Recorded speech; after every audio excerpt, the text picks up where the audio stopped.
Halo, assalamualaikum warahmatullahi wabarakatuh teman-teman. Hari ini hari sore pertama, kedua ya dari kemarin. Setelah semalam nanti malam kita coba live streaming. Tunggu. Alhamdulillah teman-teman, baru madang, baru makan. Kita di sini sudah berlima sekarang. Berlima, mungkin nanti nambah orang lagi ya. Sementara ini berlima.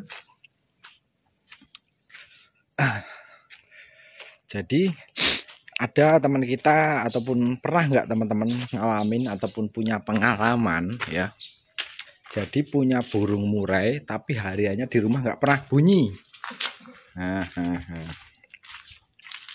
Sebentar nyolok ke lampu teman-teman. Nah wis padang. Jadi teman-teman pernah nggak punya burung murai batu di rumah itu nggak pernah bunyi, tapi ketika dibawa ke gantangan itu langsung vektor, langsung on ya, belum naik lomba tapi masih di bawah, jadi di pedok mungkin ya, seperti itu udah on mencak-mencak walaupun di dalam kerodong ya kan.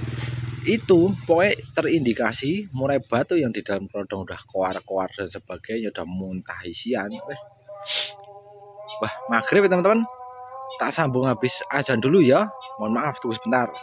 Oke, bar azan teman-teman. Jadi untuk murai batu yang di dalam kerodong itu udah koar-koar duluan, tapi istilahnya itu ya bisa dikatakan rata-rata ya 90% burung itu pasti akan ngelowo. Kalau nggak ngelowo, habis ngelowo itu pun mental-mental, padahal di rumah diem bergeger nggak pernah bunyi, seperti itu. Dan apa sih penyebabnya? Jadi kalau burung murai batu di rumah, atau apalagi di rumah itu lebih dari satu ya teman-teman, itu memang seperti itu. Ada murai tua mungkin ya, ada murai tua ataupun burung yang dia takutin, yang pernah bikin trauma suaranya. Jadi di rumah itu cenderung burung diam.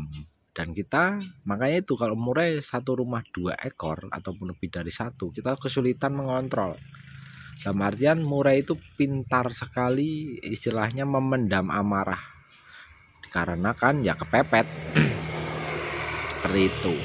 Makanya saran saya kalau melihara murai batu itu memang satu rumah itu satu, itu lebih aman ya. Mau lebih pun tidak masalah, cuman ya memang seperti itu kendalanya teman-teman. Jadi burung cenderung di rumah itu diam ya, kita itu kesulitan mengontrol salah satunya. Ada yang salah satu itu menonjol, yang lainnya itu mungkin diam, seperti itu. Jadi kalau masalah usia ya, kembali lagi usia itu memang pengaruh, cuman yang lebih dominan ya bisa dikatakan nomor 2-nya dari usia yang menonjol itu yaitu nutrisi protein yang diberikan. Ketika murai batu mendapatkan nutrisi yang memang dirasa cukup, itu pasti dia kuar-kuar teman-teman, seperti itu. Walaupun dia serumah dengan murai yang lebih tua, tapi itu awal. Biasanya murai batu akan terlihat diam ataupun ada perubahan yang signifikan ataupun bisa nampak banget itu ketika murai batu itu setelah mabung, seperti itu. Tapi kalau belum mabung biasanya masih melawan, tapi kalau udah mabung disitulah murai batu istilahnya yang memang tua, dituakan, bahkan gacor ataupun mau bunyi, itu bisa dibilang itu ya itulah rajanya, seperti itu. Jadi ya memang seperti itu teman-teman, kita akan mengalami kesulitan mengkondisikan burung murai batu ketika di rumah itu lebih dari satu ekor. Pasti yang satu itu ketekan, padahal settingannya udah tinggi, tapi kok nggak mau gacor om ya. Gimana mau gacor karena di rumah lebih dari satu. Bahkan nanti efeknya itu yang di konten sebelumnya bisa jadi murai batu tersebut jadi gagal mabung, seperti itu, macet. Jadi itu ada efeknya seperti itu. Tapi perlu diingat teman-teman, nggak semua murai batu yang gagal mabung itu jelek. Justru yang murai gagal mabung itu menurut saya pribadi ya, itu nilai plus. Jadi dia punya kelebihan tersendiri sih memang. Seperti itu teman-teman. Nah resepnya gimana? Resepnya ya nggak bisa diresepin, harus salah satu ungsikan seperti itu, harus ngalah salah satu. Nggak bisa kita ngontrolnya, itu nggak bisa. Selama masih ada yang lebih tua, itu murai batu yang lebih muda ataupun yang di rumah nggak bunyi itu akan tertekan, walaupun yang lebih dulu itu yang muda. Tapi kalau ada yang lebih tua dan itu mungkin mau bunyi walaupun cuma ngukluk, itu sangat-sangat berpengaruh.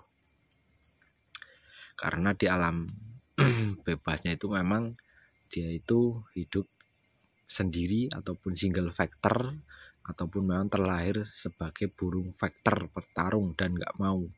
Bahkan kalau di alam sana itu kalau orang mikat itu ya, wah kalau jontrotnya nggak yang bener-bener bagus ataupun faktornya bener-bener istilahnya murai-murai yang kelas, kalau saya bilang ya, walaupun burung pancingan ataupun jontrotan itu bakalan diam ataupun nggak mau bunyi.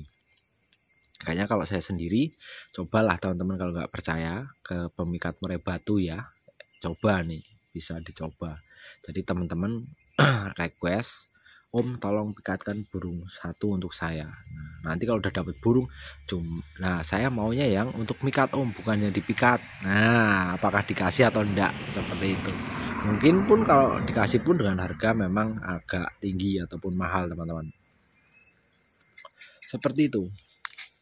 Jadi memang kalau murai batu itu ya nggak bisa bohong, dia katurangan bagus, usia memang udah mapan, extra fooding cukup, itu pasti dominan. Makanya kalau di gantangan itu kalau punya murai batu muda, walaupun on fire ya, walaupun lagi top perform, saran saya sih nggak usah istilahnya besar kepala ataupun terlalu pede ya, digantang terus sebelahnya murai tua ya, walaupun yang murai tua ini hanya ngukluk. Nah, jangan salah teman-teman, dia akan kelihatan efeknya itu setelah mabung seperti itu, karena masih terbayang-bayang, namanya burung factor ya. Contoh lah, kita berantem itu mau sampai kapanpun adu fisik pasti akan ingat seperti itu. Dan apalagi kalau namanya burung factor kan nalurinya memang narung, nggak ada pikiran aku harus cari uang, aku harus cari perempuan, harus nyari uang dan sebagainya, bayar utang dan sebagainya. Jadi nalurinya menarung, kawin wis. Pasti burung tersebut tuh bakalan inget terus seperti itu. Makanya ya kalau saran saya, resep saya ya paling diasingkan, jadi kita mudah nyetelnya.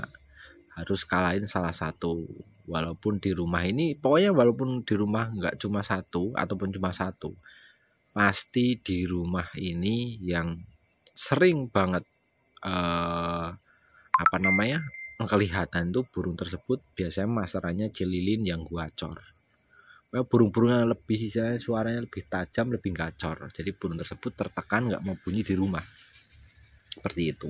Tapi kalau hanya satu burung di rumah ya, terus dia itu nggak bunyi, terus dibawa ke lapangan dia langsung on, langsung doa langsung danga ya, terus digantang kelowo ngeban, itu hanya, kalau saya bilang sih mungkin seperti apa ya, ya sekian 0,0 sekian persen burung tersebut cuma satu di rumah seperti itu. Makanya pasti ada burung lain ataupun mungkin punya tetangga ataupun punya siapa seperti itu. Jadi lebih baik ngalah ya, asingkan murai batu agak tua agar yang muda itu bisa disetting dengan mudah, dirawat dengan mudah. Kita juga jadi titen teman-teman. Nah, karena untuk titen ini, titen itu apa ya, menandai lah. Kalau bahasa Jawanya itu kan titen, kita niteni, ini burung ini hariannya seperti ini, udah seperti ini, rawatan dengan rawatan seperti ini. Nah kalau burung udah dirawat, extra fooding full, mandi juga udah bagus ya kan, tapi di rumah nggak mau bunyi, giliran dibawa ke gantangan ngelowong ngeban. Nah itu seperti itu kan sulit ya kan, tetap sulit. Jadi saran saya memang kalahkan salah satunya, tinggal dipilih yang mana yang sekiranya srek di hati. Kalau memang dua-duanya srek ya yang punya aja ngalah. Bisa dihibahkan ke saya. Oke teman-teman, mungkin seperti itu masukan dari saya. Semoga bermanfaat. Selamat malam. Assalamualaikum warahmatullahi wabarakatuh.